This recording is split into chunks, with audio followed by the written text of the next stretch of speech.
Good afternoon and welcome to this learning video. When you're using Excel, most users are either familiar with or have at least heard of the VLOOKUP function or HLOOKUP. Well, this video is going to step it up a notch and show you part of what is called the XLOOKUP function. So let's take a look here.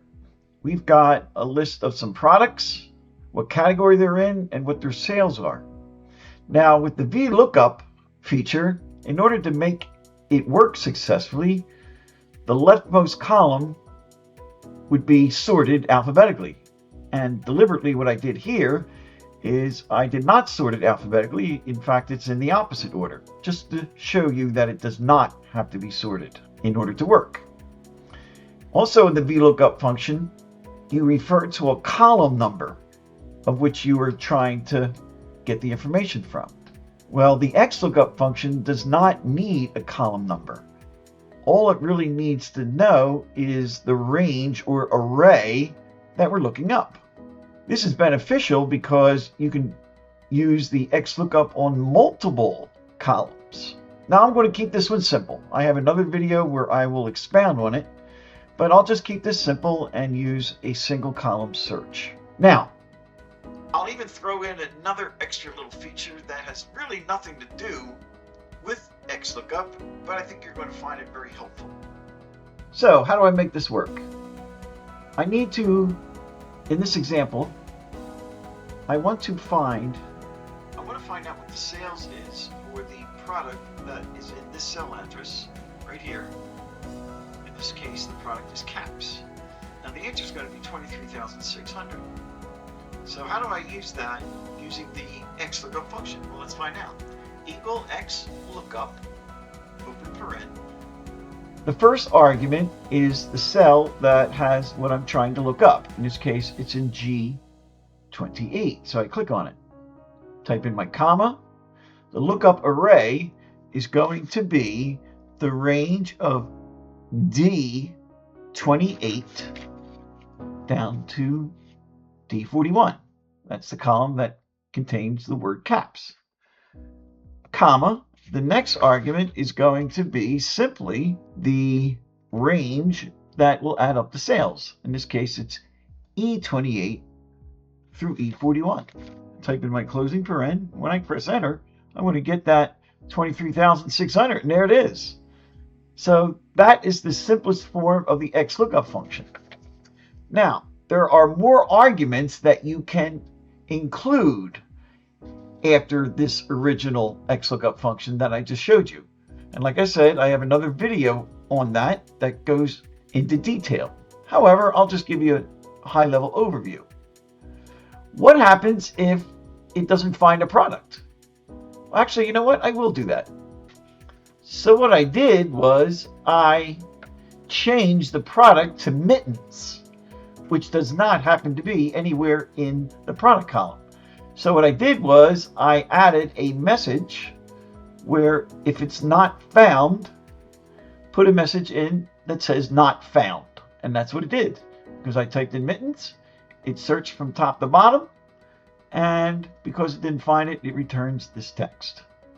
All right, that's one option. Now, I'll go into detail in the next video that I have regarding XLOOKUP, but the next argument would be something called match mode, and usually is referred to numbers, numeric values. And the default is there would be an exact match. Or if I put in a -1, it would be an exact match or next smaller item. Or a +1 would be the next larger item. Now, a number 2 in this argument necessitates the use of wildcard characters, and there'd have to be a wildcard character match. But again, as I mentioned, I have that in another video. The next argument that's optional after the one I just talked about is what's called search mode. And it would search from the first item to the last. Or you could put a +1. If you put a -1 in that argument, it searches from the last item up to the first. Now, if you put a number 2 in there, it would then do a binary search. But in order to make that work, the list has to be sorted in ascending order. Or if you choose -2 as the argument, it does a binary search, and it must be sorted in descending order. So like I said, I can go into that in more detail in that other video I mentioned. Now, one thing I didn't mention is that in order for the XLOOKUP function to work, you'll see here in my note, the lookup array, right? So the lookup array and the return array must contain the exact same number of rows. If there's a mismatch, it doesn't know how to find it accordingly, and it would not work. All right, I said I was going to give you a twofer. You may find this interesting. And that is, take a look at what I have right here in the cell right next to the actual answer. It's called the formula text function. Now, what that automatically did is it looked up the cell that has the function in it and converted it into text. If you didn't use this, you'd have to know that you would have to insert the single apostrophe character in the very beginning, so Excel would treat it as text. But watch what I'm going to do.